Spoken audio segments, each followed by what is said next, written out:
আমি এখানে 1 কেজি থেকে একটু পরিমাণে বেশি মাংস নিয়ে নিয়েছি। এখন আমি সমস্ত মশলাপাতি দিয়ে ম্যারিনেশন করে নেব। হলুদ দিয়ে দিচ্ছি, এবার জিরের গুঁড়ো দিয়ে দিলাম,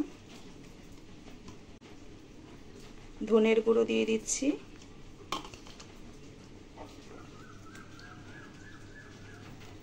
পরিমাণ মতো নুন দিয়ে দিচ্ছি।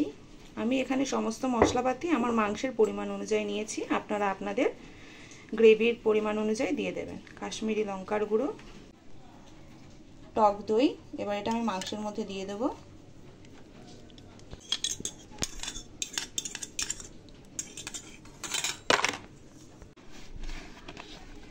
আদা রসুন বাটা,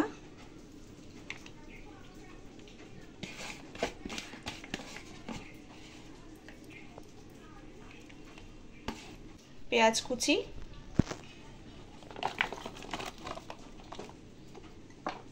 সমস্ত মশলাপাতি যা যা আছে সমস্ত কিছু আমি দিয়ে দিয়েছি মাংসের মধ্যে। এখন আমি মাংসটাকে ভালোভাবে মেখে নেব।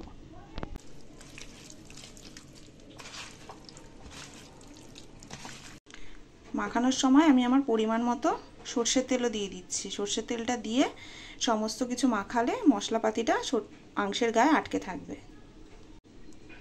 আমার মাখানো হয়ে গেছে মাংসের সাথে সমস্ত মশলাপাতি। এখন আমি আধ ঘন্টার মতো রেখে দেবো।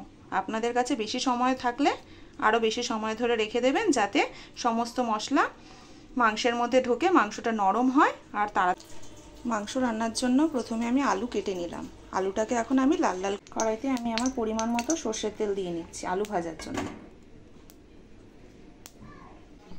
সর্ষের তেল দিয়ে দিয়েছি, সর্ষের তেল গরম হয়ে এসেছে। এখন এক এক করে আলুগুলো দিয়ে ভেজে নেব।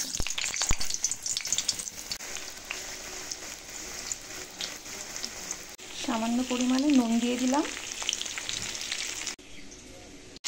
হলুদ গুঁড়ো দিয়ে দিচ্ছি। ভালোভাবে নাড়াচাড়া করে আলুটাকে লাল লাল করে ভেজে নেব। লাল লাল করে ভেজে নেব।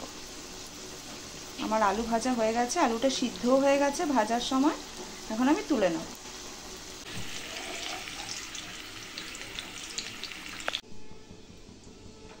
এখন আমি মাংস রান্নাটা শুরু করছি। কড়াইতে আমি সর্ষের তেল দিয়ে দিলাম পরিমাণ মতো। তেল গরম হয়ে গেছে। এখন গোটা জিরে, তেজপাতা, শুকনো লঙ্কা, গোটা গরম মশলা দিয়ে দিলাম। মশলাটা একটুখানি ফোড়নটা হয়ে আসলে কাঁচা টমেটো আর কাঁচা লঙ্কাটা দিয়ে আমি একটু নাড়াচাড়া দিয়ে নেব।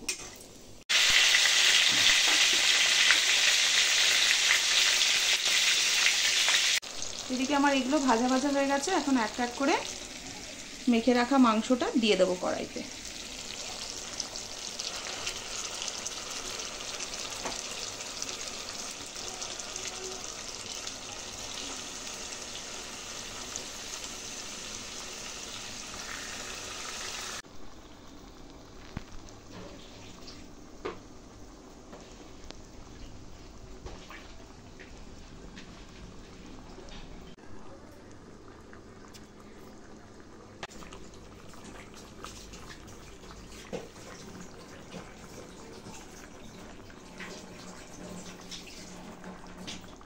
এবার মাংসগুলোকে ভালোভাবে আমি নাড়াচাড়া করে নেব বেশ কিছুক্ষণ।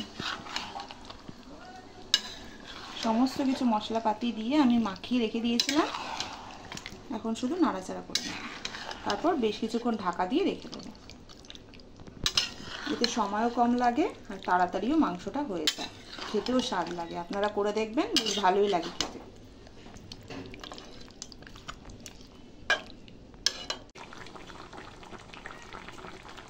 মাংসটা আমি বেশ কতক্ষণ ঢেকে রেখে দিয়েছিলাম। মাংস থেকে আমার মাংস ভালোভাবে সিদ্ধ হয়ে গেছে আর সমস্ত মশলাপাতিও ভালোভাবে কষে গেছে। মশলাপাতি থেকে তেলও ছেড়ে গেছে।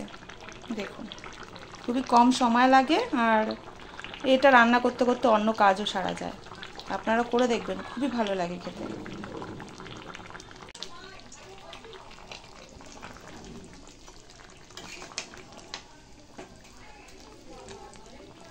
এখন আমি আলুটা দিয়ে দিচ্ছি।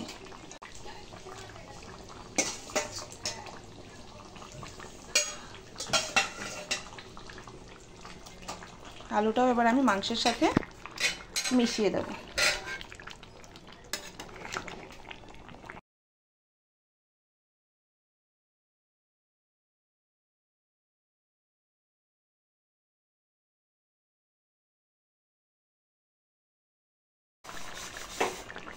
সবশেষে আমি গরম মশলার গুঁড়ো ছড়িয়ে দিচ্ছি।